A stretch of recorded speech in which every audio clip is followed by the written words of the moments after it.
Comment ajouter automatiquement une ligne lors d'un changement de valeur dans une colonne Excel? Bonjour à tous, c'est Alex d'excelformation.fr et aujourd'hui je vous propose de répondre à la question posée par Plessis Hervé dans l'espace des commentaires de la chaîne YouTube qui souhaite savoir comment insérer une ligne vide lorsqu'une valeur contenue dans une cellule vient à être modifiée. Nous verrons pour cela qu'une simple macro-commande en VBA va nous permettre de réaliser cette opération et nous verrons justement dans le détail comment réaliser celle-ci. De cette manière, nous allons voir que nous allons partir d'une base de données très simple et que nous allons vouloir insérer une nouvelle ligne à chaque fois qu'une année va être modifiée avec le dénombrement qui correspond au nombre de lignes que nous avons constaté. Alors vous trouverez très régulièrement de nouvelles vidéos sur la chaîne, alors pensez à vous abonner et surtout à activer la clochette de notification afin d'être sûr de ne manquer aucune astuce et de devenir rapidement un pro d'Excel.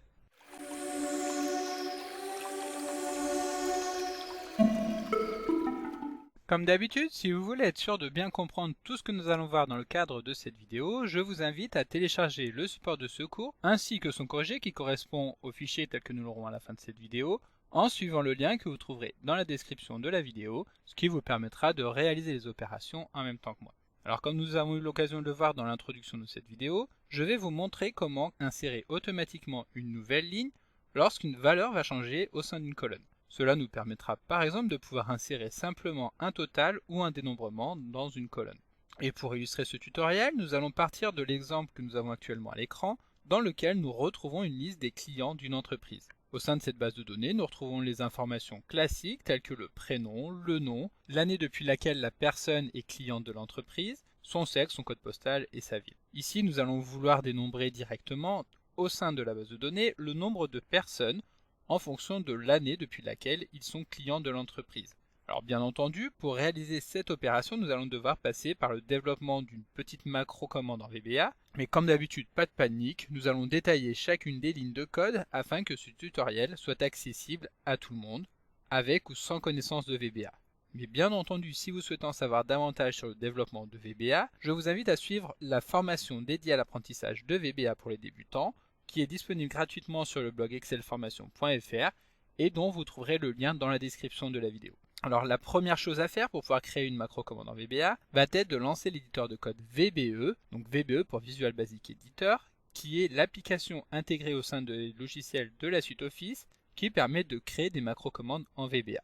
Et pour lancer cet outil, il existe plusieurs possibilités, sachant que la plus simple consiste à utiliser le raccourci clavier Alt et F11. Ensuite, pour pouvoir saisir des lignes de code dans notre fichier, nous allons devoir ajouter un module étant en quelque sorte une feuille blanche dans laquelle nous allons pouvoir coder les macro-commandes. Pour insérer un module dans le projet, nous allons nous rendre dans le menu Insertion et choisir Module. Cela étant fait, nous allons pouvoir créer la macro en utilisant le mot-clé Sub qui permet de créer une nouvelle macro, suivi du nom que nous souhaitons donner à la macro. Et ici, étant donné que nous souhaitons calculer le total des années, nous allons appeler cette macro ajouter total.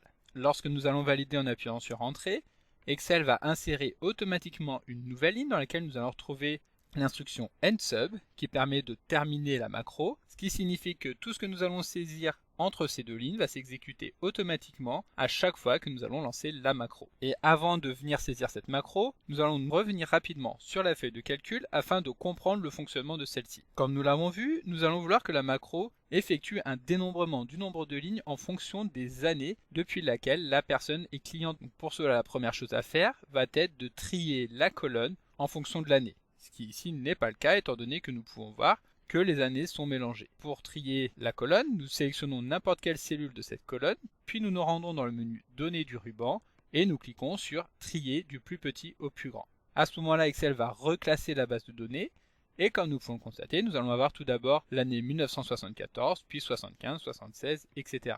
Ensuite, nous allons vouloir que la macro commence donc l'analyse tout en haut de la colonne et qu'elle passe en revue chacune des cellules, donc en descendant vers le bas, afin de regarder si l'année change. Lorsque l'année va changer, donc par exemple ici nous passons de 1975 à 1976, nous allons vouloir insérer une ligne blanche et pour aller encore plus loin dans le développement de la macro, nous allons vouloir afficher le nombre de lignes pour lesquelles l'année a été retrouvée. Et donc maintenant que nous avons vu le fonctionnement de la macro, nous allons pouvoir développer celle-ci. Donc nous revenons dans notre code et pour commencer, nous allons créer une nouvelle variable qui va nous permettre de stocker justement la cellule sur laquelle nous allons vouloir effectuer l'analyse au niveau de la colonne année. Donc pour cela, nous créons une nouvelle variable que nous allons appeler cellule. Donc pour créer une variable, nous utilisons le mot-clé dim, suivi du nom de la variable, donc ici tout simplement cellule, et enfin le type de la variable. Ici, étant donné que celle-ci va être amenée à stocker une cellule, nous allons la typer en tant que range. Lorsque la variable est déclarée, nous allons pouvoir lui affecter justement la cellule qui correspond à la première cellule de notre colonne et qui va être ici la cellule C8, donc qui correspond à l'année depuis laquelle Annette Grenier est cliente de l'entreprise. Nous revenons. Pour affecter une cellule directement à notre variable, nous utilisons le mot-clé set et nous allons utiliser ensuite la méthode range en mettant comme paramètre les coordonnées de la cellule, c'est-à-dire la cellule C8. Nous fermons les guillemets et la parenthèse et maintenant notre cellule est insérée directement dans la variable. À partir de là, nous allons pouvoir passer en revue chacune des cellules de la colonne en utilisant une boucle do-while qui permet de répéter une série d'instructions tant qu'une condition va être remplie, à savoir qu'ici nous allons vouloir regarder si la valeur de la cellule étudiée contient ou non une valeur, sachant qu'il n'y a pas de trou dans notre colonne. Dès que nous allons arriver sur une cellule qui ne contiendra aucune valeur, alors cela voudra dire que nous sommes sortis du tableau. Donc do-while, puis la condition que nous allons vouloir tester, c'est-à-dire que la valeur de cellule doit être différente de rien du tout. Lorsque nous avons tapé cette instruction, nous pouvons fermer notre boucle, ce qui signifie que tout ce que nous allons taper entre ces deux lignes sera répété tant que la condition soit vraie. Alors attention de surtout ne pas lancer la macro à ce moment-là sous peine de faire planter Excel. En effet, ici la cellule en cours d'analyse est la cellule C8 que nous avons définie juste au-dessus, laquelle contient une valeur qui est donc l'année depuis laquelle Annette Grenier est cliente de l'entreprise, c'est-à-dire 1974. Et ensuite, nous allons lancer la boucle sans jamais toucher à la variable cellule. La conséquence en est alors que la macro va continuellement analyser cette seule et même cellule. La condition sera donc toujours égale à vraie et par conséquent, la boucle sera sans fin. La première chose à faire dans cette boucle sera donc de passer à la cellule de la ligne suivante. Et pour cela, nous allons utiliser l'instruction offset qui permet d'affecter à la variable cellule la cellule située juste en dessous. Et nous allons donc l'utiliser de la manière suivante. Donc nous allons modifier la variable cellule. Donc cette cellule est égale évidemment à cellule, c'est-à-dire la variable que nous analysons, en effectuant toutefois un décalage vers le bas en utilisant l'instruction offset. L'instruction offset qui attend deux arguments. Tout d'abord le décalage exprimé en ligne, donc row offset, auquel nous allons passer un argument positif lorsque nous allons vouloir effectuer un décalage vers le bas, ou négatif lorsque nous allons vouloir effectuer un décalage vers le haut. Ici, étant donné que nous voulons passer à la cellule suivante, nous allons effectuer un décalage de une cellule vers le bas. Ensuite, le second argument, column offset, ne va ici pas nous intéresser étant donné que nous voulons rester toujours sur la même colonne.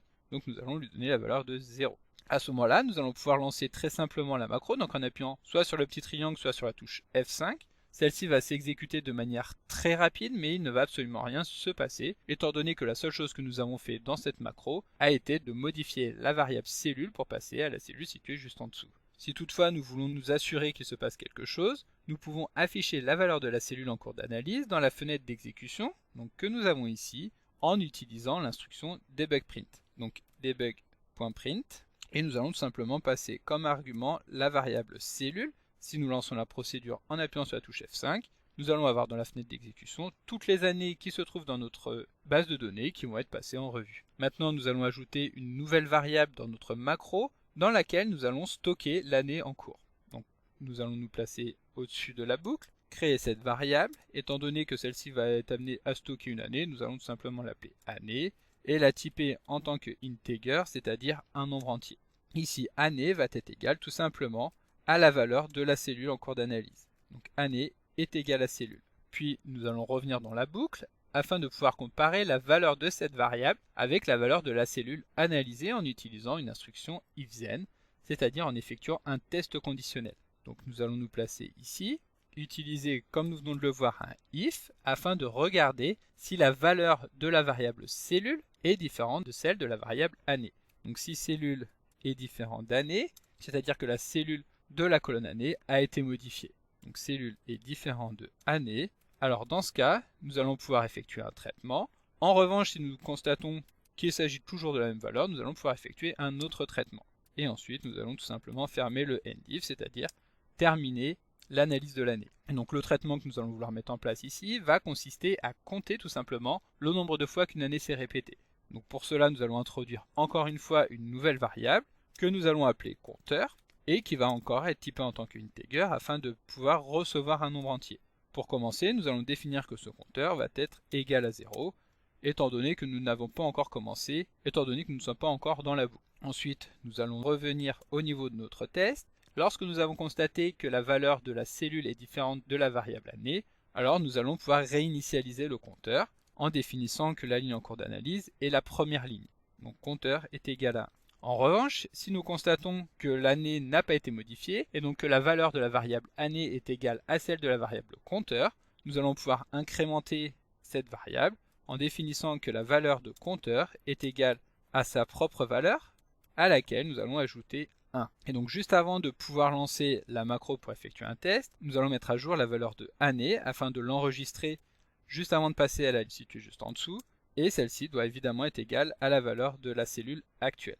Et donc si nous souhaitons tester, nous allons pouvoir ajouter la valeur de compteur dans notre debug print afin de pouvoir dénombrer automatiquement le nombre de fois qu'une année se répète. Lorsque le traitement sera terminé, nous allons pouvoir constater que par exemple l'année 2018 a été répétée 76 fois. Si nous remontons le fil de la fenêtre d'exécution, nous allons pouvoir voir également que l'année 2017 a quant à elle été répétée 110 fois. Et donc maintenant que notre compteur est prêt, nous allons pouvoir insérer automatiquement une nouvelle ligne afin d'y insérer la valeur de ce compteur. Nous allons donc pouvoir insérer cette nouvelle ligne entre les années avec le compteur de ligne. Pour insérer cette nouvelle ligne, nous allons nous placer juste avant la réinitialisation du compteur, commencer par sélectionner toute la ligne sur laquelle se trouve la cellule en cours d'analyse, donc cellule.entireRow, et pour insérer la nouvelle ligne, nous allons appeler la méthode insert. Ici, Excel va nous demander comment nous souhaitons insérer cette nouvelle ligne, et nous allons préciser que nous souhaitons effectuer un décalage des lignes qui se trouvent juste en dessous vers le bas. En revanche, il faut savoir que lorsque nous allons effectuer ce décalage, la cellule en cours d'analyse va également être décalée vers le bas, ce qui signifie que celle-ci va se trouver juste en dessous de la cellule étudiée. Donc, pour pouvoir insérer des textes directement sur la ligne que nous venons de créer ici, nous allons donc devoir effectuer un premier décalage vers le haut afin de se replacer sur cette nouvelle ligne, et ensuite nous reviendrons vers le bas. Et pour effectuer ce décalage, nous allons tout simplement reprendre la ligne que nous avons ici, qui permettait d'effectuer un décalage d'une ligne vers le bas. Donc nous effectuons un CTRL-C pour la copier, un CTRL-V pour la coller, sauf qu'ici, étant donné que nous voulons remonter sur la ligne située juste au-dessus, nous effectuons un décalage de -1. Ensuite, pour terminer, nous allons réaffecter un décalage vers le bas. Et entre ces deux lignes, nous allons donc pouvoir insérer tous les traitements que nous allons vouloir afficher. Pour commencer, nous allons vouloir afficher le numéro de l'année en cours d'analyse directement dans la colonne A. Donc pour cela, nous allons agir sur la première cellule, que nous allons récupérer donc aux coordonnées qui correspondent à la colonne A, et à laquelle nous allons concaténer le numéro de la ligne en cours d'analyse. Donc cellule.row, et ici nous allons vouloir afficher un texte dans lequel nous allons retourner l'année, donc année entre guillemets, à laquelle nous allons concaténer le numéro de l'année. Pour concaténer une chaîne de caractères, c'est-à-dire assembler deux textes les uns à la suite des autres, nous utilisons tout simplement l'esperluette, qui est le et commercial que nous avons ici, et nous allons retourner la variable année. Nous allons faire de même pour saisir directement cette fois-ci dans la colonne C, donc range de C concaténé avec le numéro de la ligne de cellule, donc cellule.row, et ici nous allons vouloir afficher le nombre de lignes que nous avons identifiées, que nous récupérons grâce à la variable compteur, à laquelle nous allons concaténer le texte ligne, sachant qu'il peut y avoir soit une soit plusieurs lignes. Donc pour simplifier les choses, nous allons saisir le pluriel entre parenthèses. Cela étant fait, pour identifier facilement la ligne des totaux, nous allons également passer celle-ci en gras. Donc encore une fois, nous allons agir sur toute la ligne sur laquelle se trouve la cellule en cours d'analyse, donc cellule.entireRow. Ici, comme nous allons vouloir modifier la manière dont sont affichées les polices de caractères, nous allons agir sur la propriété font et sur la sous-propriété bold qui permet de définir le caractère gras ou non des textes affichés. Et pour que ceci soit affiché en gras, il suffit tout simplement de passer cette propriété à true. Cela étant fait, notre macro est maintenant terminée et nous pouvons tout simplement la tester en appuyant sur F5 et nous rendre dans notre feuille de calcul pour en constater le résultat. À ce moment-là, comme nous pouvons le voir, le résultat escompté est effectivement réalisé. Nous avons une nouvelle ligne qui est insérée à chaque fois que l'année a été modifiée, dans laquelle nous retrouvons dans la colonne A le numéro de l'année qui correspond, et le nombre de lignes dénombrées, nous le retrouvons dans la colonne C. Donc comme d'habitude, vous pouvez télécharger le support de secours en suivant le lien que vous trouverez dans la description de la vidéo. Si la vidéo vous a plu, n'oubliez pas de la liker et de la partager à vos collègues et amis sur l'ensemble de vos réseaux sociaux. Et vous pouvez également me laisser vos impressions dans l'espace des commentaires, je lirai chacun d'entre eux et y répondrai avec plaisir. Évidemment, si ce n'est pas encore fait, abonnez-vous à la chaîne pour ne manquer aucune astuce. C'est également très important pour m'aider à gagner en visibilité afin de pouvoir développer la chaîne et continuer de vous proposer des tas de nouvelles vidéos. Merci d'avoir suivi cette vidéo et à très bientôt pour un prochain tuto.